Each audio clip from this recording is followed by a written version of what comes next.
Cek.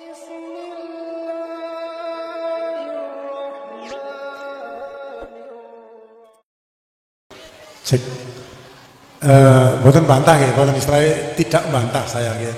Karena untuk menunjukkannya memang betul-betul kesiapan ya. Kalau memang syariat tadi menurut jenengan itu bahasa rohannya tidak dibutuhkan kayak fase tadi. Bukan tidak dibutuhkan, enggak.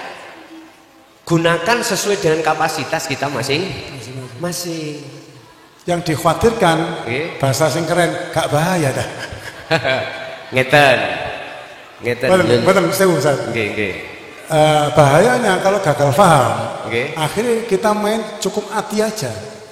Akhirnya aliran-aliran itu kan muncul. Sholat nggak perlu rukuk, sholat nggak perlu sujud. Oh, tidak akhirnya, begitu, Pak. Nah, kan tidak begitu. Dikhawatirkan kalau tanpa syariat itu tadi, fasih nggak usah, toroh nggak usah, ya, gagal paham, akhirnya muncullah aliran semacam itu. Khawatirnya nggak bahaya kan. Assalamualaikum warahmatullahi wabarakatuh. Para pemirsa yang dirahmati Allah Subhanahu wa taala, pada kesempatan kali ini kami akan menyajikan sebuah tausiah dari Kiai Haji Mukhlason Rosyid dari Mojokerto. Marilah kita sama-sama menyimak dan mendengarkan apa yang disampaikan oleh beliau. Bapak Ibu hadirin rahimakumullah, khususnya dumateng ashab-ashab saya, terutama tadi sampun kepanggih datang satu pondok, beliaunya alhamdulillah saged pinanggih kalih kula dalam satu pondok Ponpes Darussalam Sumbersari Kediri, Gus Umar. Alhamdulillah kami dipertemukan Allah untuk bersilaturahim, mudah-mudahan semuanya akan menjadi barokah, amin ya rabbal alamin. Bu, sampun tepang kula dereng ya, tak tepangke nggih. Asli kula niku Mojopahit, berarti pundi? Mojokerto asli.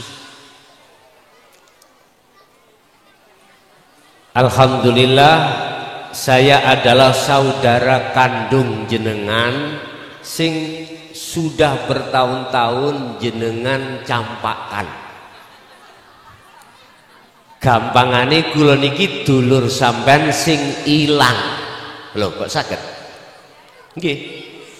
Akhul muslim wal muslim.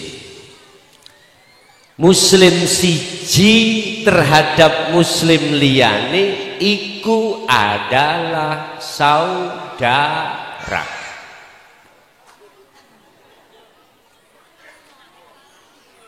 Saudara tidak boleh untuk mencari ketidaksamaan. Saudara sama saudara harus sibuk melihat kebersamaan. Ngoten nggih? Wa ma arsalna illa rahmatan lil alamin. Kata Rasulullah, aku tidak diutus oleh Allah ke bumi ini kecuali hanya satu, rahmatan lil alamin. Monggo. Maksud rahmatan lil alamin adalah beliau itu memberikan teladan terhadap kita sebagai umat manusia yang sesungguhnya dimanapun Rasulullah ditempatkan, iku menjadikan tempat yang didatangi itu menjadi tempat yang barokah. Allahumma is. Berkenaan dengan hal itu kami rawuh di sini, saya belajar untuk tidak mencari ketidaksamaan, tetapi saya sibuk menuangkan kebersamaan. Nah, ngerti nggih? Contoh bab masalah sholat, kita sibuk mencari tujuan,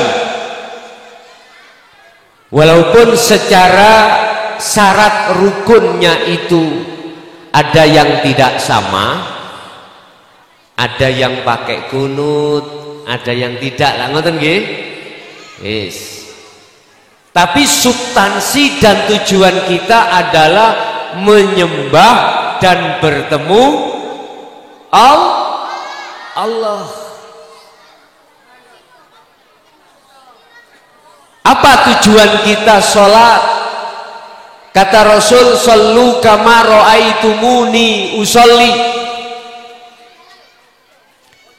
Sholatlah kau sekalian seperti apa kau melihat ketika saat aku sholat. Bagaimana sholatnya Rasul? Sallu ala Nabi Muhammad. Apa hukum syariah yang beliau jalankan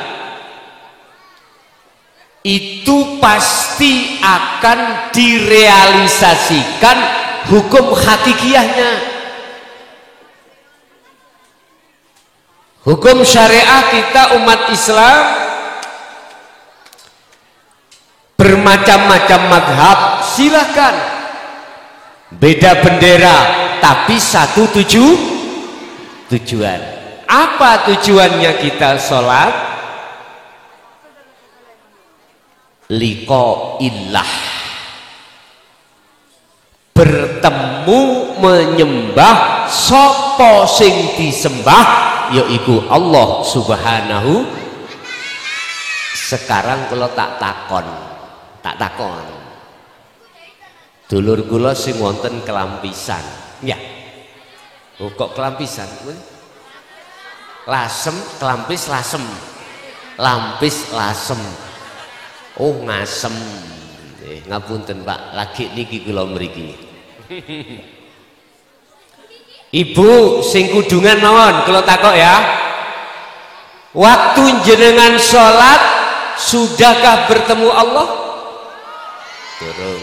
Sekarang Pak kula tanglet, jenengan waktu sholat iku sudah kepanggih, sudah bertemu Allah waktu sholat? Dereng. Estu umur sampean kantun pinten?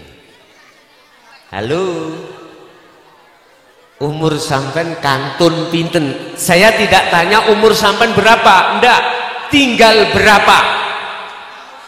Semuanya tidak ada yang tahu, karena itu rahasia Allah. Buka di dalam surah Az-Zumar ayat 54. Surat apa mau? Az-Zumar 54. Lah, HP ini sing kagungan paket dibuka langsung. Az-Zumar 54. Wa anibu ila rabbikum wa aslimu lahu min qabli ayyatiyakumul adzab. Wis, iki Gusti Allah memperingatkan kita. Wahai manusia, lekas kembalilah pada Tuhanmu dan berserah dirilah kau hanya pada Allah. Lewat sholatmu kau bertemulah pada Allah kembali, itu maksudnya. Dan itu lakukan sebelum datangnya satu kematian. Kalau wang suli melih, saya ulangi lagi, ibu bapak umurnya tinggal berapa, sisa kita tidak ada yang tahu. Idza jaa ajaluhum la yastaqdimuna sa'ah wa la yastakhirun. Apakah ada jaminan kita matinya mesti tua umur 90 tahun? Enggak ada. Apakah kematian ikut tatkalanya itu datang harus menunggu sakit atau tua? Tidak mesti. Halo. Kalau nek ngaji gak usah sesuai, didik tapi nyantol saged dilampahi. Paling suwe pinten jam biasanya? 2 jam. Estu. Lho tenan ta? Loh, kalau niki sembarang mawon. Pak terus pundi pinten jam? Lah iku malah ana sing 5 jam. Nggih ngeten niki nggarana kiai cepet bongko ya ngeten niki. Nggih. Wis sak cukupi mawon nggih. Sing penting paham ilmune terus dilakoni. Ngoten nggih. Sekarang bab salat. Salat yang bagaimanakah? Salat yang seperti Rasulullah. Niki kan dalam rangka maulid toh ya. Maulid. Kita menyontoh bagaimana Rasulullah ketika salat. Dibuka di dalam surah Al-Baqarah 238. Itu cara Rasulullah sholatku. Tapi tak terusnya ayat Az-Zumar mangsi.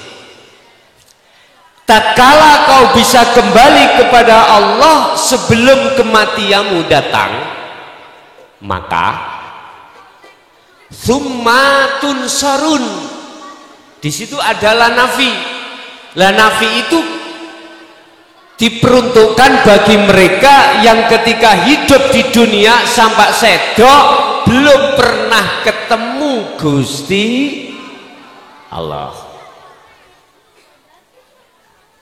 Jikalau kau sudah bertemu terhadap Tuhanmu sebelum kematian datang, summatun sorun, maka kau ketika saat ajal menjemputmu, kau akan ditolong oleh Allah, dimasukkan satu alam yang alam itu penuh dengan terang benderang. Allahu waliyul ladina amanu yukhrijuhum minadh dhulumati ilan nur. Tetapi sebaliknya, barang siapa ketika saat di dunia ini belum sempat bertemu Allah, tetapi ajal sudah menjemputnya, bagaimana? Tsummalatun sorun, maka orang yang seperti ini tidak akan mendapatkan pertolongan oleh Allah, akhirnya dimasukkan satu alam yang namanya wa min waraihim barzakhun ila yaumi yub'atsun, yang terkenal dengan alam barjah, yaitu sebuah alam yang tertutup oleh dinding. Ruhaniyah kita tidak akan bisa keluar ke dunia lagi ataupun ke akhirat, menunggu hari besok dibangkitkan oleh Allah Subhanahu.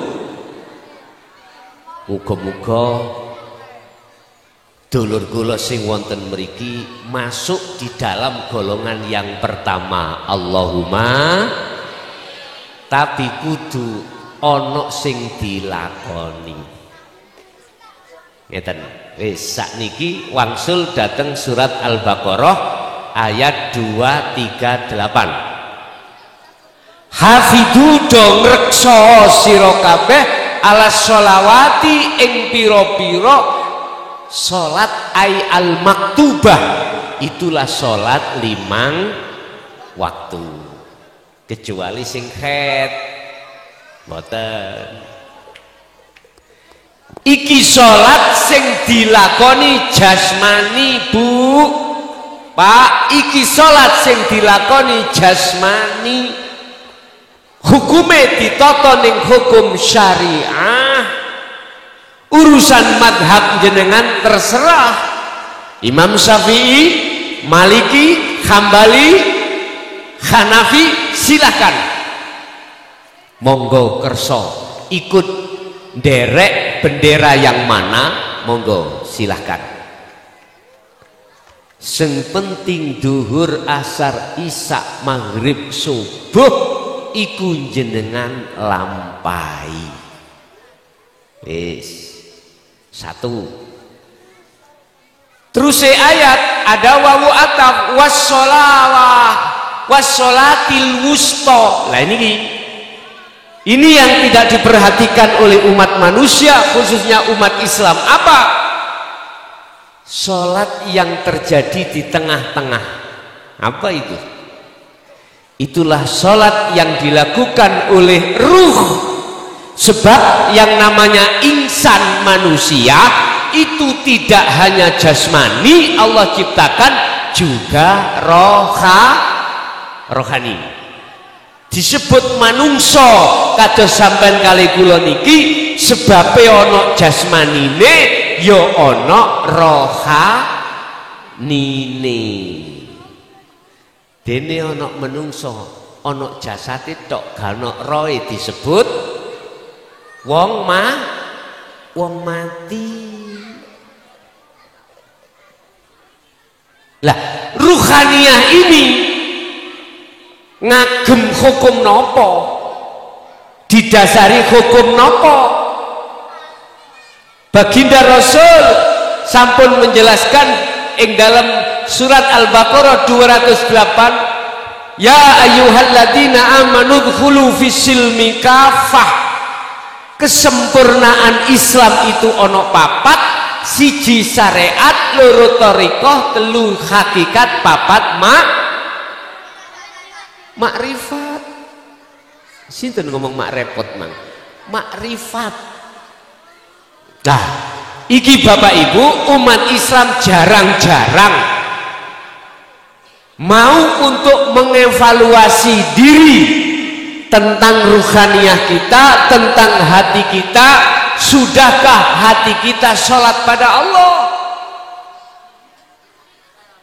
Nyuwun sewu, estu nyuwun sewu.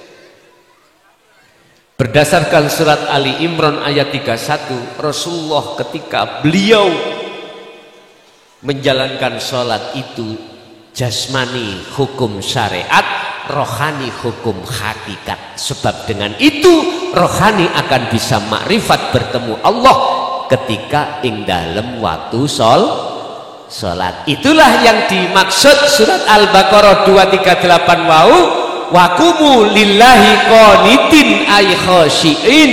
Itulah sholat yang khusyuk, sholat di mana hati jenengan, ruhaniyah jenengan iku bisa bertemu Allah Subhanahu. Carane ya apa? Lah ngoten nggih? Pun. Sampean purun tak duduke. Mestine kedah purun. Mestine kedah purun. Karena pedoman kita umat Islam adalah Al-Qur'an, hukum yang tertinggi. Di dalam Al-Quran surat apapun, ayat berapapun, kalau menjelaskan tentang sholat mesti memakai kalimah koma, asluhu qawama, tidak memakai fa'ala. Mengapa demikian? Apa maksudnya? Wajib hukumnya sholat itu ruhaniyah ketemu Allah, dalam kurung khusyuk niku wajib. Bukan hanya menjalankan sholat 5 waktu wajib, tetapi lebih wajib juga ketika sholat ruhaniyah iki dalam keadaan khusyuk, dalam keadaan khudur ing ngersani Gusti. Terus piye carane? Iki sing penting. Sebab nyun sewu lewat surat Az-Zumar ayat 54 tadi, Allah sudah katakan barang siapa saat di dunia belum bertemu saya, terus sudah ketututan mati, kedahulan mati, dijemput maut, maka tsumma tunsorun, naudzubillah, tidak akan aku tolong, kata Allah seperti itu. Makanya saya hadir di sini tidak ndangki boten, cuman piye carane sholat sampean iku bisa khusyuk.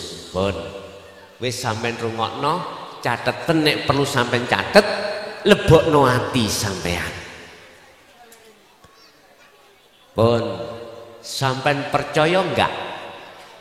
Sampean bisa nimriki iki sebab dilakokke Gusti Allah.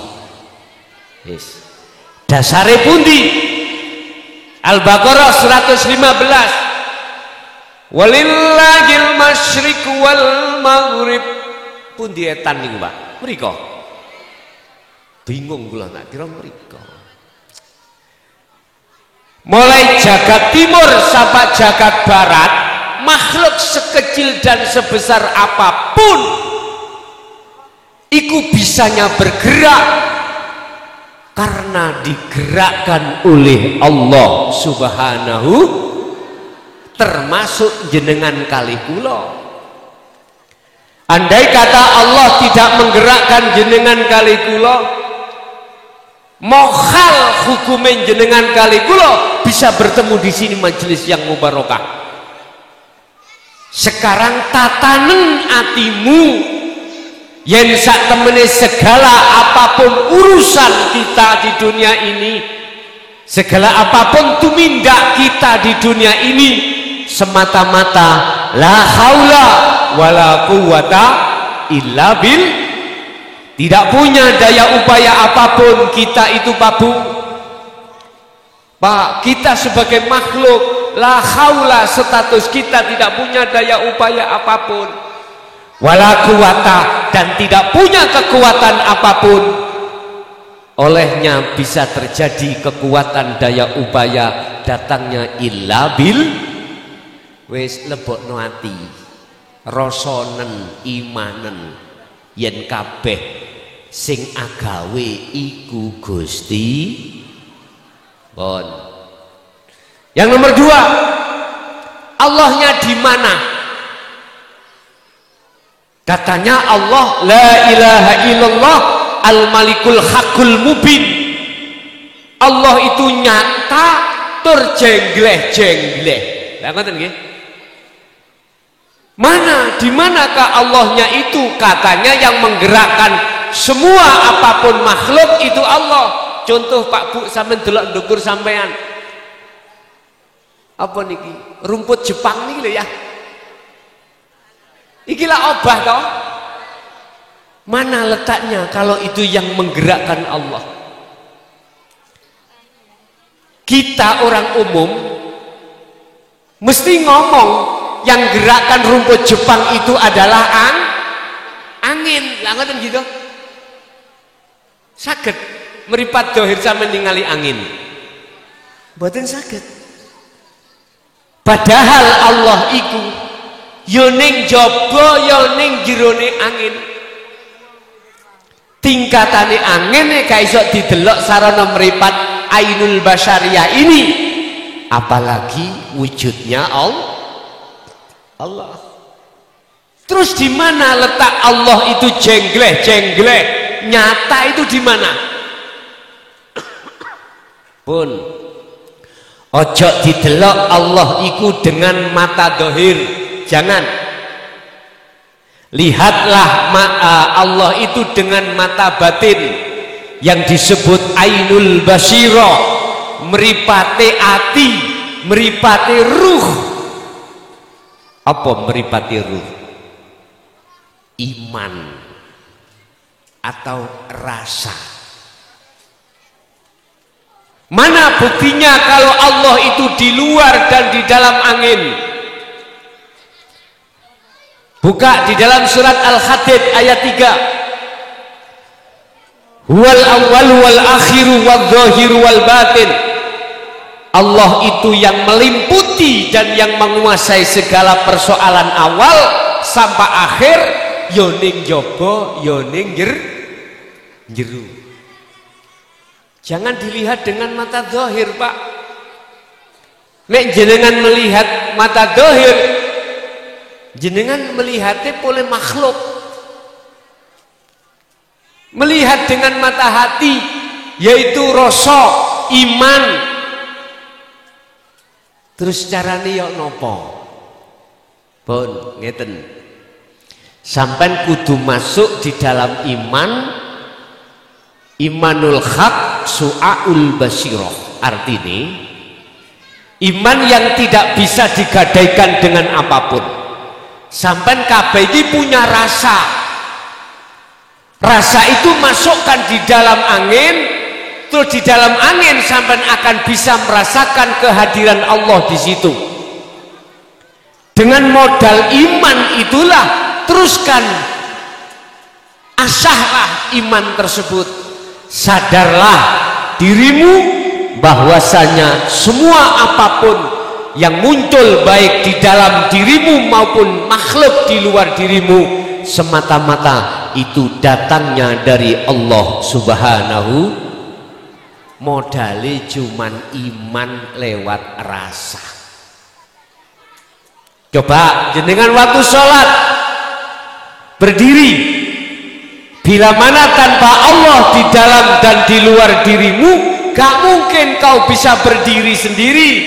Ruku, sujud, duduk tidak bisa. Jenengan kudu ngerasa noning ati jenengan, harus merasakan adanya Allah di dalam dan di luar dirimu yang menggerakkan dirimu, akhirnya Anda bisa berdiri, ruku, sujud dan hatiku digunakno eling sadar yen sak temene sing gerakno iku Gusti. Nek ati gak sampai gunakno sadar dan eling nang Allah teng mriku, mohon maaf, apapun status kita, siapapun kita, ketika Allahu Akbar mesti ati eling perkara urusan dunya. Padahal Allah katakan, wa nahnu aqrabu ilaihi min hablil warid. Aku itu lebih dekat daripada urat nadimu. Lah ini. Wa qala aidan fa aina ma tuwallu fa thamma wajhullah. Ketika kau mengarah dimanapun kau berada, di depanmu itu ada wajah Gusti. Inni wajjahtu wajhiya lilladzi fataras samawati wal ard hanifan wa ma ana minal musyrikin. Al-An'am 79. Ning ngarep sampeyan iki ana wajahe Allah. Ojo didelok sarana mripat dohir. Nek mripat dohir sampeyan gunakno delok ya ketok sajadah, ketok apa wae. Kula asal ngadeg nggih. Sebab kula dinyek wong jaba. Lanang iku penggaweane ngadeg. Nek gak ngadeg gak lanang. Lurune nek gak ngadeg ya gak dadi. Lah ngoten nggih? Pun paham. Pun kula teruske. Terus dos pundi caranya ketika saat sholat ini hati saya itu selalu ingat pada Allah. Wadhkur isma rabbika bukratan wa asilah wa minal laili fasjud lahu fasabbihhu lailan tawilan. Waktu esuk kate Kanjeng Nabi terus dawuhe Kanjeng Nabi ning Quran surat Al-Insan ayat 2526, Ibu nek esuk jenengan iku waktu masak sampai sore lapo wae gunakno atimu eling nang Gusti. Maksudnya eling ya napa? Sadar ati iki kelawan rasa ngrasakno yen aku bisa nyambel, iso ulek-ulek, iso masak, iso umbah-umbah, sedaya iku karena digerakne Gusti.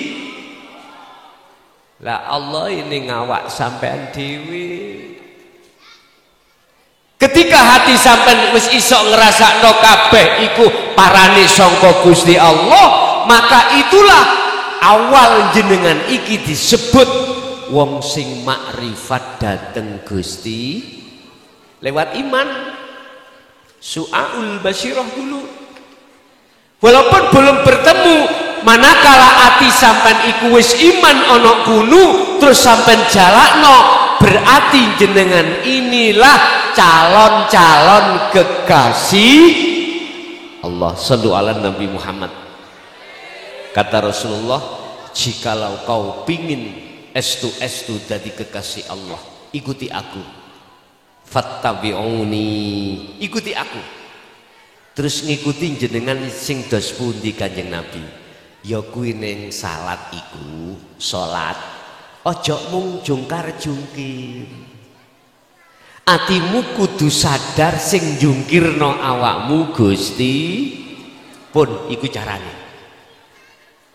Sebab nek lamuno ati sampean gak sampean buat berzikir pada Allah ketika sholat, yakin ini ati sampean kali kula diseret nafsu nafsiyah untuk ingat terhadap urusan dunia. Allahu Akbar. Eling ning ati kilpat, tahu kilpat? Sikil papat. Berhubung penggawean kula blantik wedhus, mang payu 3 juta gak dinyang. Allahu Akbar. Mang ojo 3 juta rek. 3 juta 300 payu iku mang ya. Lah tak tawakno 3 juta gak dinyang, langsung ditumbas. Lah lapo ati koyo ngono?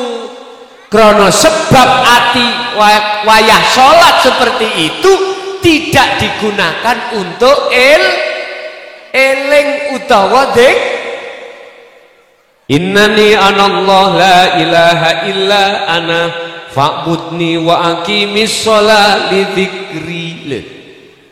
Tegakkan salat itu semata-mata untuk mengingat terhadap Gusti. Enggak tak gawe eling kilpat man. Wis tergantung status kita, penggaweane apa. Nang kantor ya eling kantore, nang sawah eling, nang pasar eling. Apa maneh anyar-anyaran oleh gendaan.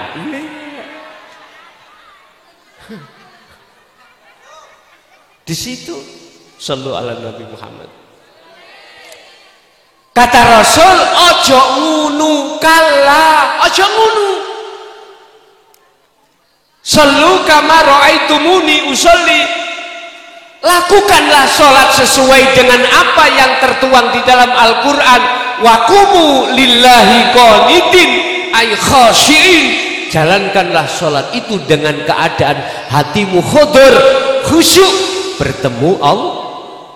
Wis carane gampang. Waktu takbiratul ihram sampean ojo niat golek ganjaran ya, ojo golek surga, walaupun secara syariat tujuannya iku kok diwenehi swarga. Apa? Masuklah kau di dalam surat Al-Kahfi ayat 110. Falyamal amalan sholihan. Lakukan sholat itu untuk liqa'illah, bertemu Gusti Allah. Lah syaratnya bertemu pertama falyamal amalan sholihan, atimu gawe dzikir. Sing kula maksud dzikir mboten nyebut bot mboten, sadar lewat merasakan, meyakini bahwasanya olehnya saya bertakbir, bisanya ruku, sujud, hati iki sadar kehadiran Allah di dalam diri Anda yang menggerakkan Anda. Shallu ala Nabi Muhammad. Inilah sholat yang dipercontohkan baginda Rasul. Kedua syaratnya wala yusyrik bi ibadati rabbi ahada. Ojo pisan-pisan kuwi ngaku-ngaku isok ngadeg dhewe, isok rukuk dhewe, isok sujud dhewe. Artine ning atimu la taj'al ma'allah ilahan akhar. Ojo ono sak liyane Gusti. Cukup di hatimu itu hanya ada Allah Subhanahu wa ta'ala. Paham nggih? Wis praktek nongkok bengi jam 12 ke atas salat tahajud 2 rakaat utawa hajat 2 rakaat. Nek pancen ati sampean gak tentrem, ala bidzikrillahi tatmainnul qulub, kata Allah, dengan mengingatkulah kau akan atimu adem. Sing utange akeh nyun sewu, Allah pasti akan menyelesaikan utang itu. Allahumma. Sing duweni loro akan ketemu obate asyifa, sing sumpek dadi seneng ning ati.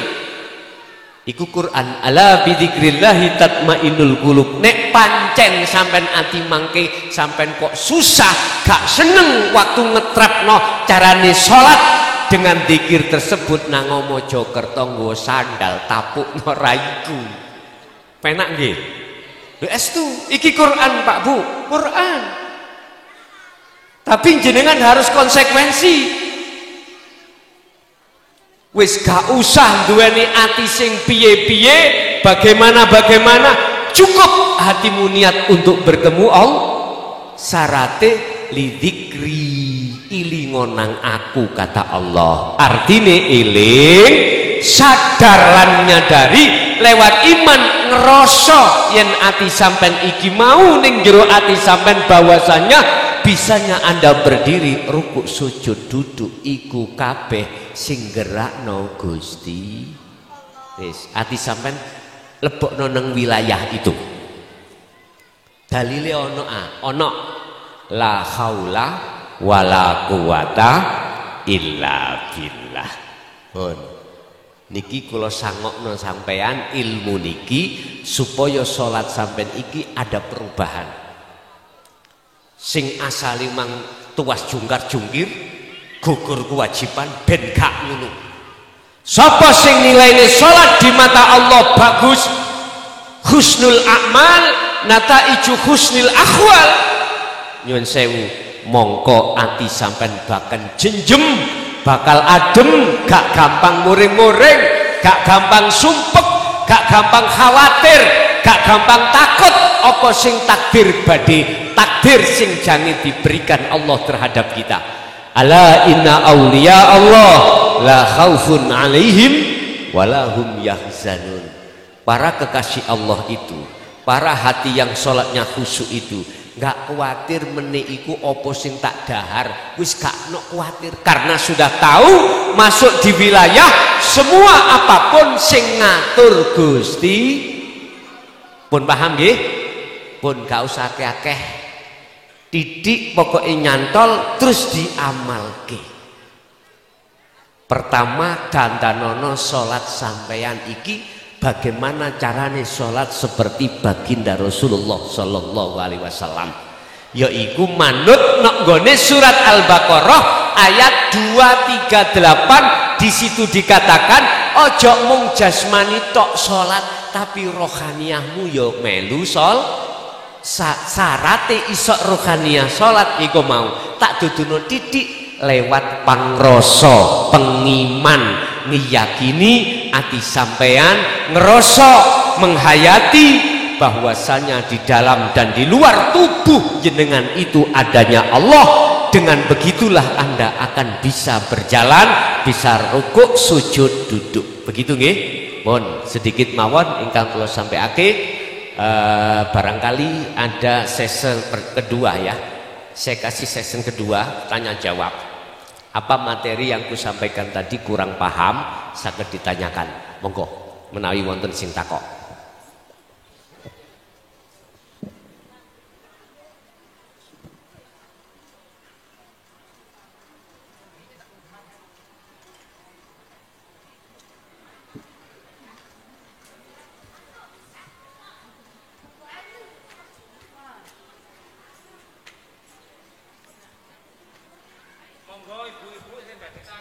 Ibu ana sing takok? Mboten. Ana sing takok tak kei 50.000. Monggo. Ada mik. Takok tak gemai 50.000.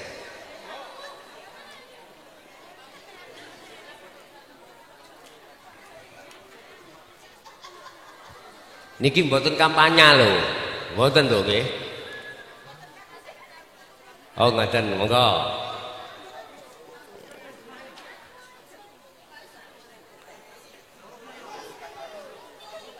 Assalamualaikum Pak Yai. Waalaikumsalam warahmah. Kula badhe tanglet. Kadang niku kula niku nggih salat tapi kadang niku mboten saged ya napa nggih kadang niku pikiran niku nggih macam-macam ngoten lho. Kok mboten saged padahal kula niku pun takbir pertama niku nggih sampun apa jenenge? Nggih kula kusuk-kusaken tapi niku masalah niku kadang niku wonten mawon niku ya napa nggih carane ngoten maksude solusine ngoten. Waalaikumsalam warahmatullahi wabarakatuh. Fi qulubihim maradum fazadahumullahu maradah. Andai kata manusia hatinya itu tidak terhijabi oleh sesuatu selain Allah, manusia itu pasti akan bisa khusyuk sholatnya. Oleh karena di dalam hati kita itu ada satu penyakit, sesuatu yang menghijabi kita terhadap Allah, gini kuang akhirnya gelam biar pikiran itu tutup ngalor ngidul.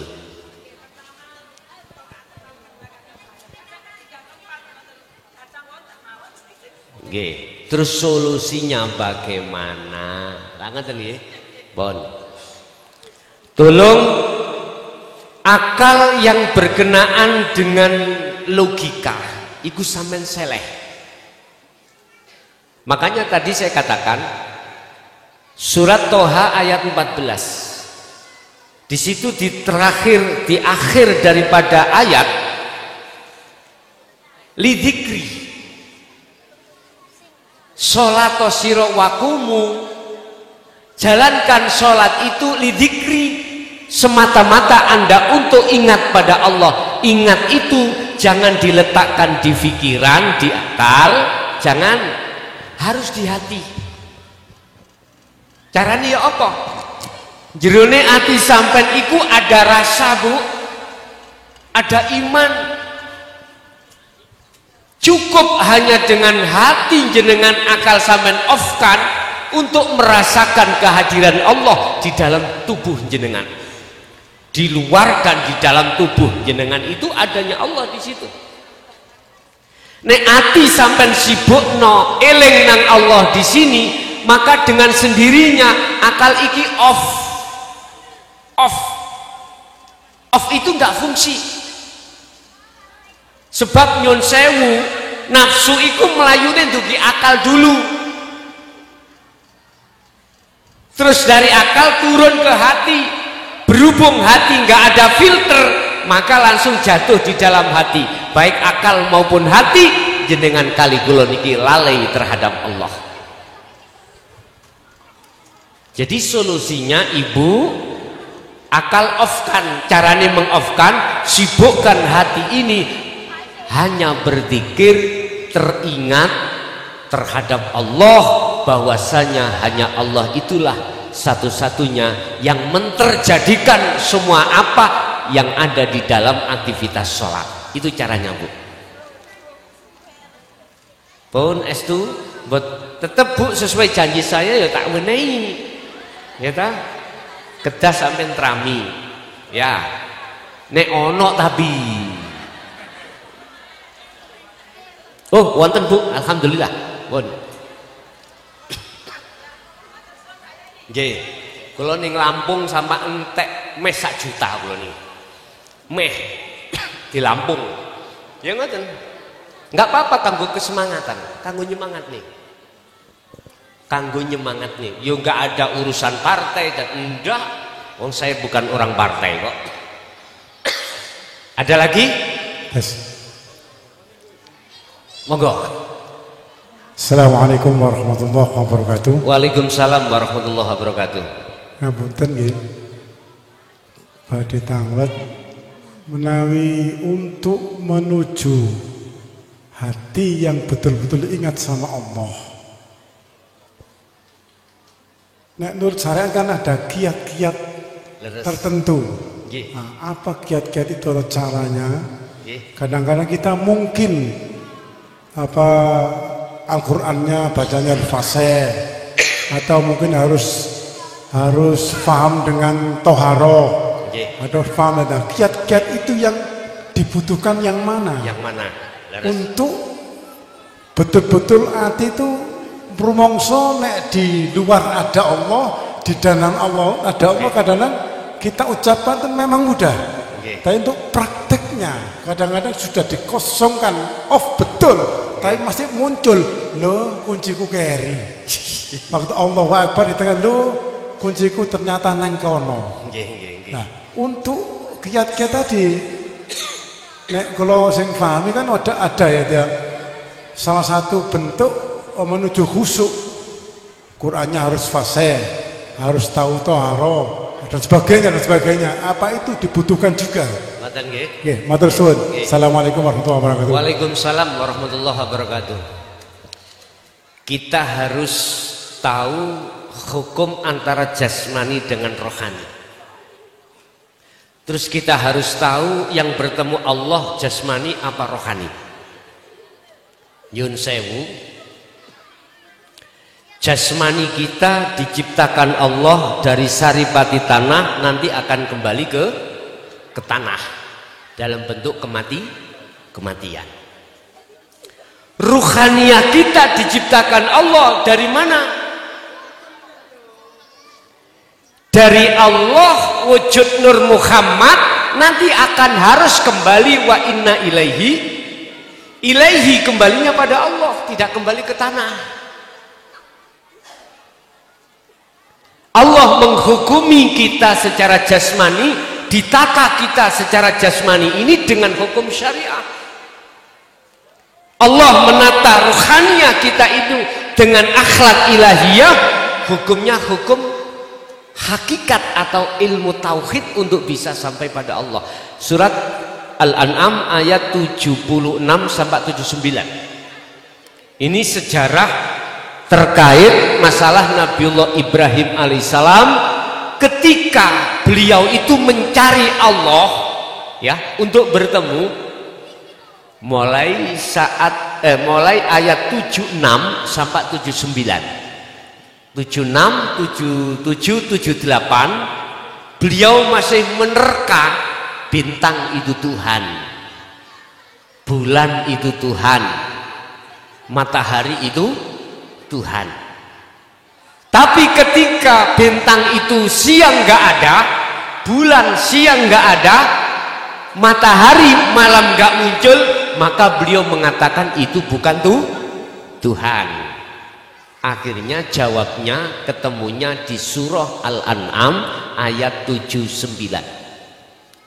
Allah berkata, inni wajjahtu wajhiya lilladzi fataras samawati wal ardo hanifau wa ma ana minal musyrikin. Aku sudah tidak termasuk golongan orang yang menyekutukan Allah. Berarti beliau bertemu, letaknya bertemu, ini wajahku, ku arahkan wajah ruhku wajhiya terhadap Allah. Terus kiat-kiatnya sampai di situ bagaimana?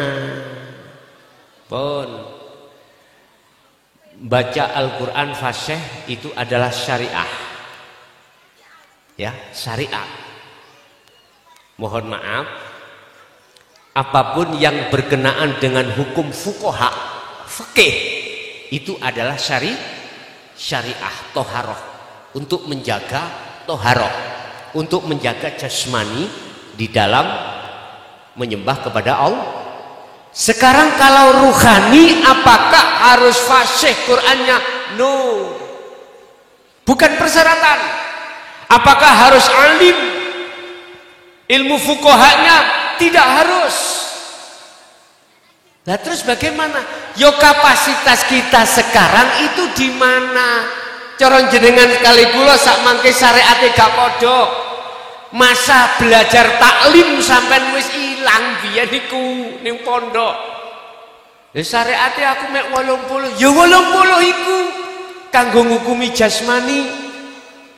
Lah sekarang ruhani kita tata dengan hukum hakikat. Lah hukum hakikat ilmu tauhid itu ada di guru akhirat saja, bukan guru dohiriyah. Nek tanya kiat begini Pak, pertama kita harus punya guru akhirat. Pertama itu. Nek kalau wau kalau ngaji langsung simpel, ngoten nah. Niki yo iso tutuk subuh gak mari. Nek tak jabarno satu persatu kiat-kiat tak jabarne. Mohon maaf Pak, kalau jabarno niku dalam sasi Ramadan niku 15 hari baru selesai. Kiat-kiat loh ya, kiat-kiat. Cuman secara simpel mawon. Pertama kita harus punya guru. Yang guru di sini yang dimaksud adalah guru akhirat. Guru yang mendidik ruhaniyah kita bagaimana cara untuk mengesahkan Allah. Sebab selama ini kita itu masih ada iman selain Allah. Itu kuat, itu punya, itu bisa dan lain sebagainya. Kita masih ada punya iman selain Allah, itu bisa mendatangkan manfaat, bisa mendatangkan mudarat. Loh, inilah nanti akan diberantas biar Allahnya. Contoh, mungkin kita punya iman bahwasanya angin itulah yang menjadikan sebab musabab rumput Jepang goyang. Nggih? Aku tanya, angin itu makhluk bukan? Makhluk. Apa mungkin makhluk itu bisa bermanfaat terhadap lainnya? Coro asli nih aku ngomong sifatnya makhluk la haula wala quwata. Isone kaya ngono karena ilah bilahnya yang kita nggak sadar. Lah untuk bisa kesadaran teng mriku, pertama kita harus punya guru akhirat, punya mursyid. Nggih Pak. Kemudian mursyid itu akan memberikan wejang kita ilmu tauhid, ilmu kaweruh. Dengan ilmu itu nanti kita akan paham, dengan kepahaman itu kita harus yang ketiga adalah melakukan fal ya'mal. Lakukan. Trapno ilmu iku di tengah-tengah sholat dan di luar aktivitas jobone di luar sholat terus bendinten. Dasarnya pun di dzikir iku surat Al-Insan 2526. Pagi sampai sore Muhammad wadhkur isma rabbika bukrata wa asila. Juga begitu malam harus terus menerus 24 jam sak mampune, gak kena dipaksa. Nah, yang terakhir adalah istiqomah, terus menerus, gak langsung bisa, harus terus menerus. Jadi yang ditanyakan Bapak tadi, apakah harus fasih Qur'annya? Tidak, iku hukum syariat, hukum hakikat. Sing penting siji duwe guru akhirat, loro diwejang ilmu tauhidnya, 3 amal, keempat istiqomah. Nggih nyuwun sewu lah Pak Bu. Logikane ngeten. Apa bisa aku iki tanpa ilmu elektro bisa dandani sound system? Mboten saged. Isane saya dandani sound system, ilmu sing koyok ngono iku ruwete. Belajar dulu ilmu elektro, otomatis harus mencari guru. Berguru dulu. Setelah itu pasti guru akan menyuruh kita praktek. Membikin ampli kecil-kecilan, radio kecil-kecilan, itu pelajaran kita, praktek, dan itu harus terus menerus. Setelah lihe buka garasi penerimaan radio dobol, wis sampai gak bingung karena ngerti bahasa elektro. Radio rusak mulih sok muni, TV rusak mulih isok muni. Ikulah makrifat. Jadi kiat-kiatnya ada di situ. Hati kita fi qulubihim maradun Pak, aslinya Pak. Hati kita hati yang mati. hati yang berpenyakit, hati yang penuh dengan syirik khafi terhadap Allah. Ada sesuatu penguasa selain Allah kita iman. Lah inilah akan diberantas nanti seiring berjalannya ilmu, amal dan istiqomah. Nek masalah maca kitab kudu pinter mboten. Mboten. Nggo niku ning ati gak ning akal. Ning ati. Gusti Allah itu kita rasa dengan hati, bukan dengan akal. Nek ilmu fuqaha ning akal, Pak.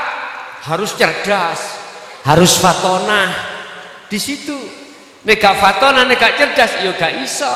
Maca Quran, maca kitab mboten saged. Makane napa kok diondokno mulai saat kecil sampean kali kula supaya mengasah akal ini bisa memahami ilmu-ilmu yang ada kaitannya dengan fuqaha, ilmu yang ada kaitannya dengan hukum syariat. Akhirnya sholat sampean, syariat sampean bagus, ikulah fit dunya hasanah. Nah terus wafil akhirati hasanahnya ruhaniyah jenengan ditoton ning hukum hakikat. Mula sangka kuwi oleh karena itu nek mondok ojo tanggung-tanggung, belajar kuwi sampak terhadap ketauhidan murni kepada Allah. Salah satu diantaranya pondok sing kula ruwi, mohon maaf ning Pari nika Pondok Darussalam yang dulunya diasuh pendiri adalah Mbah Fakih Asy'ari. Mulai syariat, hakikat, makrifat ada di sana, memakai hikam. Hakikate tasawufi tauhidi memakai jalur hikam. Makanya nek mondok sampak musawirin di sana itu. Jadi lengkap pun syariatnya melaku, hakikatnya melaku baru.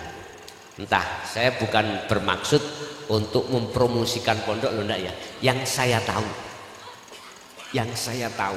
karena dulu saya tahun 90 ada di sana. Nah, ketepatan saya bisa mengatakan seperti ini karena saya membuktikan sendiri apa pengajaran tarbiyah yang di sana, tarbiyah secara jasmani dan tarbiyah secara rohani. Jadi mohon maaf Pak, kiat-kiat adalah siji harus S2 punya guru, khusus guru akhirat, guru yang membahas tentang dinul haq atau dinul tauhid. Kedua, dengan wejangan ilmu yang disampaikan oleh guru, kita lakukan berbentuk amal dengan istiqomah. Barulah di situ akan mencapai apa yang disebut makrifat dateng Gusti. Gampang nggih? Gampang ngomong. Tapi laku iki kok dadi gampang nek lamuno apabila kita betul-betul continue terus. Orang sebagai tukang reparasi radio rusak asalnya yo gak iso Pak, asalnya boten saged, tidak bisa. Mengapa dia bisa lihe sedangkan kita tidak mengerti, kita tidak bisa? Jawabannya cuma satu, karena dia selalu istiqomah, ilmu amal istiqomah ada di situ. Nggih, ada lagi sampun Bapak? Nggih. Cek. Boten bantah ya, boten istilahnya tidak bantah saya ya. Karena untuk menunjukkannya memang betul-betul kesiapan ya. Kalau memang syariat tadi menurut jenengan itu bahasa rohannya tidak dibutuhkan kayak fase tadi. Bukan tidak dibutuhkan, enggak. Gunakan sesuai dengan kapasitas kita masing-masing. Yang dikhawatirkan bahasa sing keren gak bahaya dah. ngeten Boten sewu Ustaz. Bahayanya kalau gagal paham, akhirnya kita main cukup hati aja. Akhirnya aliran-aliran itu kan muncul. Sholat nggak perlu rukuk, sholat nggak perlu sujud. Oh, tidak akhirnya, begitu Pak. Nah, kan tidak begitu. Dikhawatirkan kalau tanpa syariat itu tadi, fasih nggak usah, toroh nggak usah. Ya, gagal paham, akhirnya muncullah aliran semacam itu. Kuatire gak bahaya kan. Matur. Sejak kapan kita khawatir pada Allah? Halo? Sejak kapan kita khawatir pada Allah? Padahal semuanya yang menggerakkan adalah itu tauhid loh Pak ya. Tauhid. Gini, kita harus memisahkan dulu tentang bagaimana fungsi ilmu syariat dan ilmu hakikat. Ilmu syariat itu adalah untuk membangun hablum minan nas. Ilmu hakikat untuk membangun hablum minallah. Kalau pertanyaannya gak bahaya tah itu, lah ngono toh? Karena kita melihat satu sisi. Kita masih merasa selain Allah itu ada. Diri kita sendiri. Paham? Coba gini aja lah. Nyun sewu. Barometer kita pada Allah, aku tanya. Setinggi apapun ilmu syariat kita, mohon maaf, kitab 5 lemari apa? Aku tanya, ketika sholat bisa khudur? Tanpa didikan ilmu hakikat? Gak bisa. Berarti sampai buka di dalam makalah 42 kitab hikam, kalau nggak salah, husnul a'mal nata iju husnul ahwal. Bagusnya laku dohir ing ngersane Allah betul-betul. Iku tergantung apa bagus buah di dalam keadaan rohaniyah kita. Rohaniyah kita kemana? Yun sewu. Kalau kami sikapi dari sisi hakikat atau sisi ing ngersane Allah, aku alim ilmu apapun, tapi aku merasa alim, betulkah? Sudah benarkah saya di mata Allah? Padahal faktanya kita alim. Terus hatiku merasa aku alim, di mata Allah itu ada etika enggak? Nyun sewu Pak, yahjubuhum bi ilmihim. Dengan kealiman itulah akan menutupi hatiku untuk tidak bisa sampai pada Allah. Na'udzubillahi min dzalik. Nyun sewu lho ya.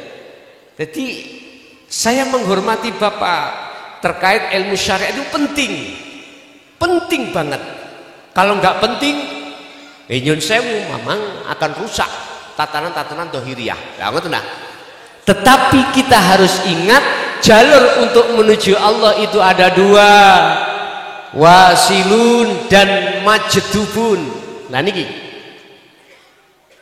kalau wasilun seperti Rasulullah ketika naik terhadap Allahnya itu syariatnya gak ditinggalkan, tinggal kita milih yang mana. Yang majdubun kebanyakan ditinggalkan. Apakah salah? Iku hak-haknya beliau masing. Sekarang gini, wong turu, wong gendeng wajib sholat enggak? Oleh karena kita belum bisa terlibat masuk di wilayah itulah kita tidak ngerti kita nerko-nerko. Gak bahaya tahan.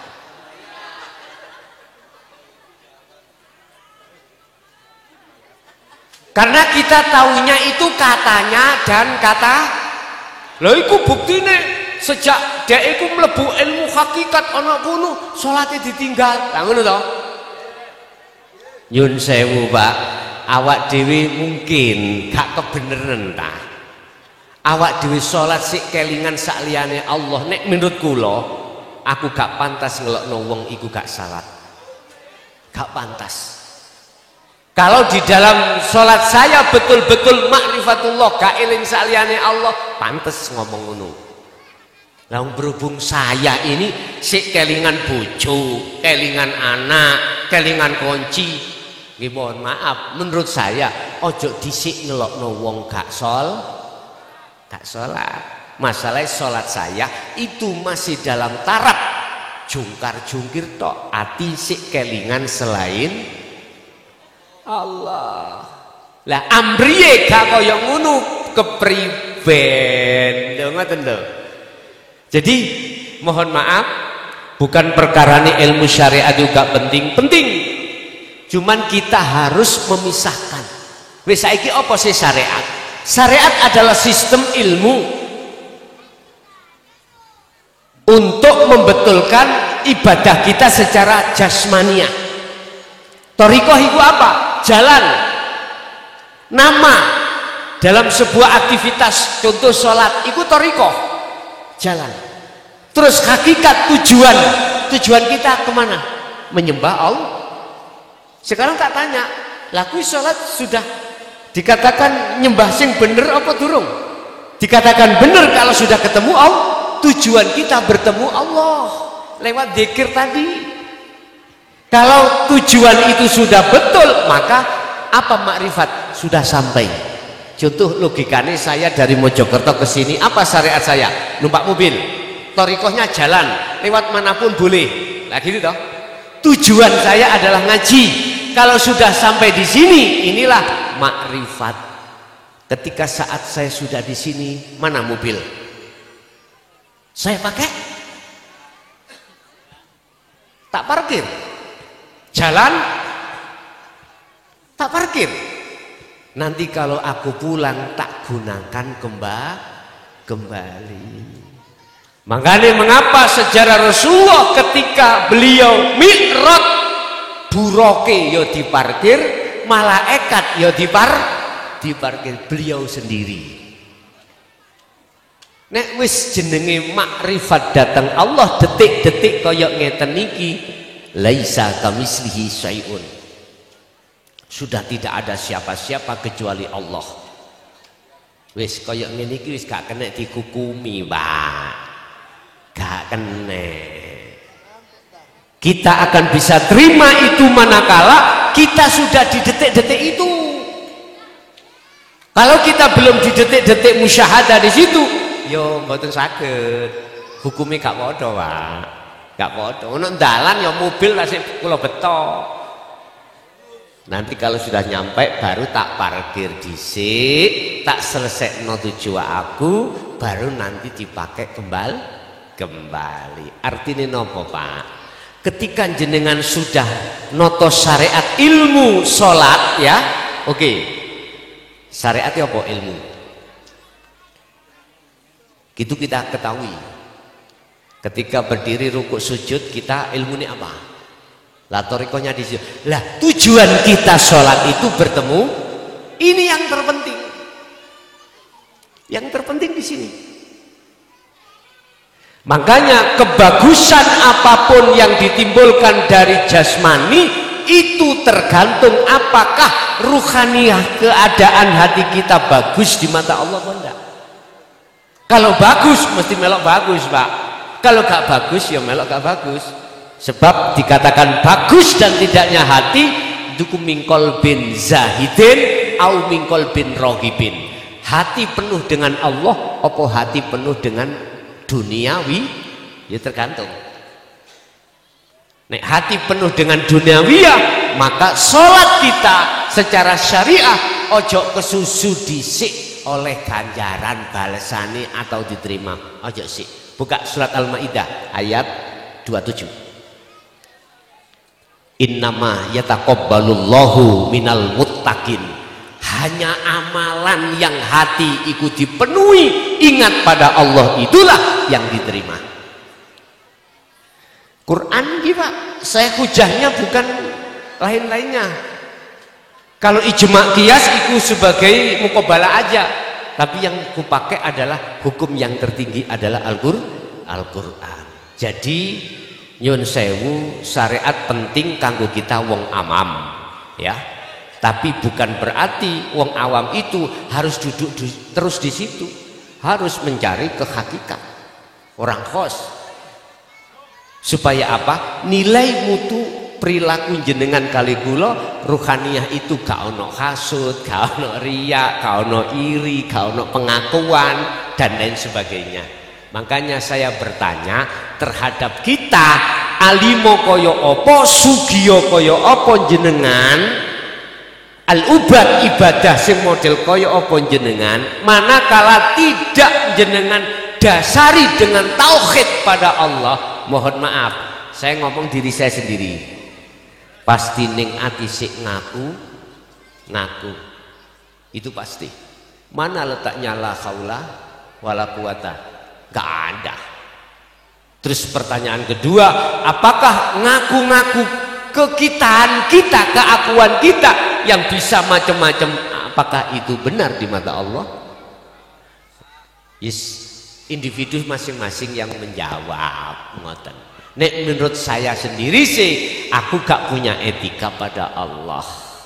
Makanya la ikraha fiddin qad tabayyana rusdu minal ghayy. Al-Baqarah 2:56. Tolong dibuka. Ajaran yang model koyok ngene iki yang disampaikan Rasulullah tidak ada paksaan. Saya harus menghormati aspirasi akidah seseorang walaupun tidak sama. Mohon maaf nggih, mohon maaf. Saya bukannya menyalahkan ndak, itu haknya kita masing-masing. Tapi saya punya kesimpulan ning dunya iki hanya kita itu mampir ngombe. Ada keadaan mangke masa yang tidak akan pernah ada habisnya. Di dunia hanya berapa tahun, terus akhirat berapa puluh tahun. Cuman kita memikirkan apakah kita itu hanya memikirkan urusan duniawiyah ataukah juga ukhrawiyah.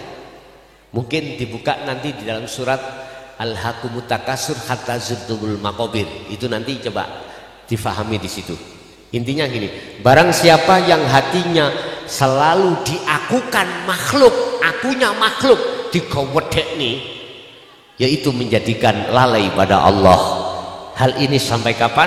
Hatta zurtumul maqabir, sampai mati. Oke? Mungkin disambung Bapak? Monggo. Nggih. Ada, monggo. Assalamualaikum warahmatullahi wabarakatuh. Waalaikumsalam warahmatullahi wabarakatuh. Kula badhe tanglet Yai. Kan kula pernah mamang. Lah niku kula salat terus pun takbiratul ihram. Lah niku kula iku mamang tentang wudu. Niki aku duwe wudu enggak ya? Duwe wudu enggak ya? Lah niku pripun Yai? Ngoten nggih. Nggih. Kalau sebelum salat kan kalau mamangnya sebelum salat itu harus wudu dulu. Bon niki kula memakai kacamata kali. Kacamata syariat dasare fuqaha. Manakala Anda sudah yakin ning atimu itu gak batal alias punya wudu, walaupun tadi tidak wudu, tapi yakin sampai di wudu, lanjut. Ngeten. Walaupun jenengan tadi sudah wudu tapi ning ati sampean mamang, aku batal apa durung, wajib jenengan iki wudu dulu. Iku secara kacamata syariah. Sekarang kacamata hakikat. Kacamata hakikat itu melihat ruhaniyah, bukan jasmania. Ani budullaha wajtanibut taghut.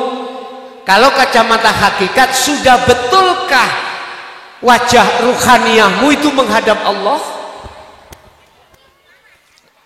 Ayatnya mengatakan ani'budullaha, arahkanlah hatimu hanya pada Allah, wajtanibut taghut. Satu sisi tinggalkan taghut. Apa sih taghut? Perkara selain Allah.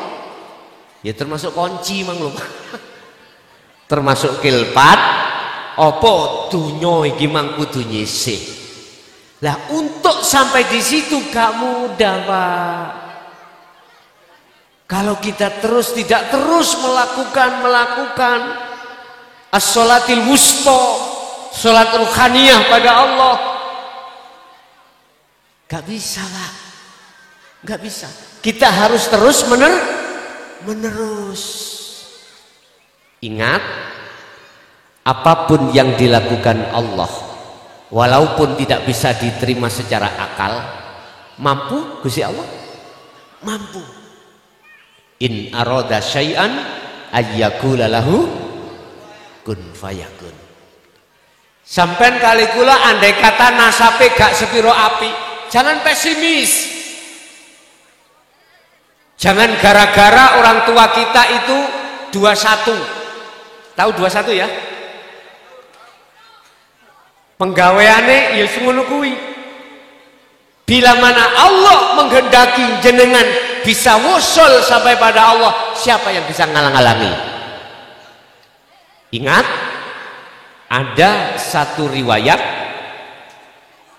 seorang wanita nakal, gara-gara dia itu ngombeni guguk, akhirnya di sepuro dosane. Aslinya secara hukum dia ahli adab, tapi akhirnya ahli rahmat. Mungkin dibuka di dalam kitab Ihya, sejarah Imam Ghazali. Bukan sholatmu Ghazali, bukan ibadah poso hajimu yang kuterima, kujadikan sebagai alasan kuterami untuk masuk dalam rahmat. Enggak. Hanya karena apa? Ketika beliau itu menulis mushaf, ada seekor lalat ya masuk dan meminum, beliau biarkan. Hanya dengan itu. Artinya apa? Loh, kita tidak tahu posisi ruhaniyah beliau itu, ternyata dia tidak memandang makhluknya, dia memandang yang gerakno makhluk itu loh. Akhirnya tidak dihalang-halangi, diem aja. Berarti dia khudur makrifat ketika saat ada lalat yang mau meminum mangsinya. Sama dengan wanita nakal wau. Ketika beliau memberikan minum, nggak mengakui kalau dirinya yang memberikan, tetapi dia merasakan semua itu datangnya dari Allah. Itulah akhirnya ghafarallahu lakum min dunubikum. Surat Ali Imran ayat 31, Allah katakan, jikalau kau ingin jadi kekasihku, maka fattabi'uni, ikuti saya, kata Rasulullah. Ikuti aku, ojo ngikuti syariat tok, tapi ikutono sak hakikatku. Sebab dengan hakikatku lah ruhaniyahmu akan bisa melepaskan cinta terhadap selain Allah. Sebab mohon maaf Pak, kita sejarah bercinta ruhaniyah itu terhadap makhluk Pak. Sing lanang wedok, sing wedok nang lanang, anak dunya brana, iku wis mesti. Wa zuyyina linnasi hubbus syahwah minan nisa wal banin wal qanatiril muqantarah. Di dalam qanatiril muqantarah dunya brana termasuk ilmu, status, kehormatan, termasuk alim, rumangsa alim karena ilmu ini tadi lho. Rumangsa alim ndelok wong kaya nisore. Lah ngoten nah. Alah, alim aku timangkai. Lah, bahaya iki. Ya niki sing bahaya. Ingat sejarah apa sebab iblis gak gelem sujud perintah Allah nang Adam. Mek satu alasane. Ana khalaqtani minan nar wa khalaqtahu min tin. Luwih hapi aku ya Allah daripada Adam. Luwih alim aku tinimbang kae. Mohon maaf loh ya. Rumangsa luwih alim itulah yang menyebabkan Azazel disebut iblis iku di situ. Aba wastakbar wa kana minal kafir. Bahaya. Yang bahaya itu Pak. Menurut saya yang bahaya itu. Bahaya. Ada takabur di dalam hati kita sebab hatiku ada perasaan rumangsa ngalim karena ilmunya. Yahjubuhum bi ilmihim. Tidak hanya itu, yahjubuhum bi ibadatihim. Kadang-kadang kita takabur sebab kita ahli ibadah, maghrib Allahu Akbar, di depan musola ada pengamen. Nah ngati ngomong, lah iya maghrib kok menyanyi. Waktu ini sholat mbok yongkok po. Lah apa sholat kok ribut ngelokno pengamen. Mestine ngene, sapa sing gerakno pengamen iku? Mestine ati ana ngono. Mengapa kita tidak bisa? Karena di dalam diri kita rumangsa luwih apik katimbang pengamen. Kita pun juga tidak tahu pengamen itu wali Allah, kan kita nggak tahu. Allah menguji kita Pak lewat pengamen mang. Betulkah hati kita menghadap pada Allah atau menghadap pengamen? Ini kalau kita tidak dasari dengan ketauhidan, nggak bisa Pak, nggak bisa, mesti kegodo hati-hati. Akhirnya ono takabur dalam hatiku, merasa luwe apik ahli ibadah katimbang tukang yahjubuhum bi'ibadatihi, dengan ibadah iku menutupi atiku ing ngersane Allah, akhirnya mboten saged kepanggih Gusti. Tapi yo aja disimpulno nek untuk di pengamen ae yo gak ngono, pun salah paham.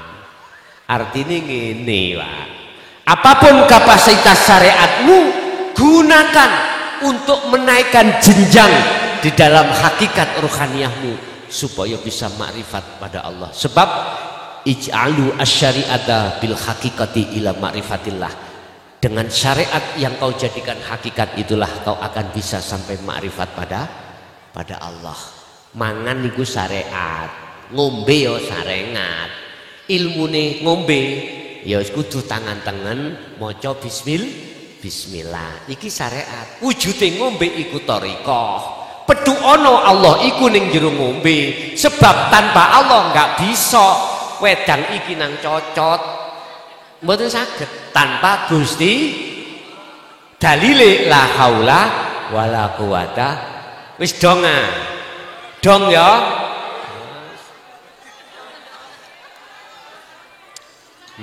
Nek wis dong ilmune lakonono, maksudku iku. Jadi pandangan tauhid hakikat nggak memandang masalah wudhu ya secara syariat, tetapi mandang wudhu secara hakikat. Apa wudhu secara hakikat? Bila main, tanpa nganggo banyu, wudune rohaniyah itu. Apa? Dengan apa? Ilmu, amal, istiqomah. Yaiku wudhu tanpa nganggo banyu, iku sholate roh, bukan sholate jasad. Nek sholate jasad berarti yang nganggo banyu. Monggo.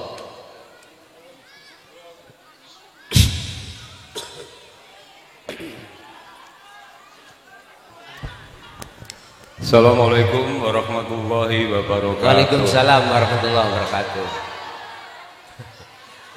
Saderenge kula kenalaken riyen Gus. Kula paring asma Yunus. Saking Gedangan kula. Gedangan Gresik. Gedangan Sidoarjo. Sidoarjo. Nggih, monggo. Dados kontakipun kados sing sampun Yai sampaiaken, fa'inama tuwalu faqama wajhullah. Dados kula kan nafsiraken, kula niki remen kali kalimat-kalimat yang indah Gus. Nggih. Pandanglah yang satu pada yang banyak. Pandanglah yang banyak pada yang satu. Pandanglah yang satu pada yang satu. Sedangkan yang satu ini ku namung Gusti Allah. Nggih. Apa itu suatu cara satu-satunya untuk pencapaian wusul atau likoh, atau niku suatu proses mawon untuk pencapaian puncak ketauhidan. Sing kaping kalih nyuwun donga pangestu panjenengan Gus, mugi lelampahan itu saged mencapai puncak ingkang namine usul napa liko napa makrifat menika. Matur sembah nuwun. Nggih. Wassalamualaikum warahmatullahi wabarakatuh. Waalaikumsalam warahmatullahi wabarakatuh. Sistem pandanglah satu untuk banyak, banyak satu, satu hanya Allah. Itulah yang dimaksud ahadiyah ke ahad. Pertanyaannya, apakah dengan sistem itu? Ya betul. Kita setiap hari, setiap saat bertemu terhadap apapun secara fisik, banyak apapun, tapi di situ ada ahad, ada satu. Lah, muaranya kita bisa untuk sampai ke ahad dari ahadiyah itu adalah tidak terlepas dari sirul asrar, zikir sirul asrar. Karena di dalam zikir sirul asrar itulah yang akan mengajarkan 3 pos su'aul basyirah wa ainul basyirah wa hakul basyirah, merasakan, mengimani, bertemu dan menyatakan. Memang benar. Nopo ingkang sampun jenengan dawuhake wau, satu untuk banyak, banyak untuk satu, satu untuk satu, yaitu hanya Allah ahad, itu betul. Itu fungsi skema proses untuk menuju ke ahad itu di situ. Itu perilaku mata batiniah ainul basirah, bukan ainul basyariah. Betul sekali. Lah kapan saat itu dilakukan? Tidak mengenal waktu, tidak mengenal tempat, Bapak Ibu. Semua terjadi di situ. Itu tadi surat Al-Baqarah 115. Dimanapun kau menghadap, di situ ada wajah Allah. Wajah Allah. Temui. Memang prosesnya dari ahadiyah menuju ke ahad. Nah, ini muaranya kita tidak terlepas dari fungsi daripada zikir sirul asrar, bukan sir, bukan jahri, tapi sirul asrar yang keluar dari tauhid la ilaha illa anta. Al-Anbiya 78. Nanti akan bisa masuk pada la ilaha illa ana ke ahad dalam surah Al-Anbiya 25 atau surat Toha ayat 14.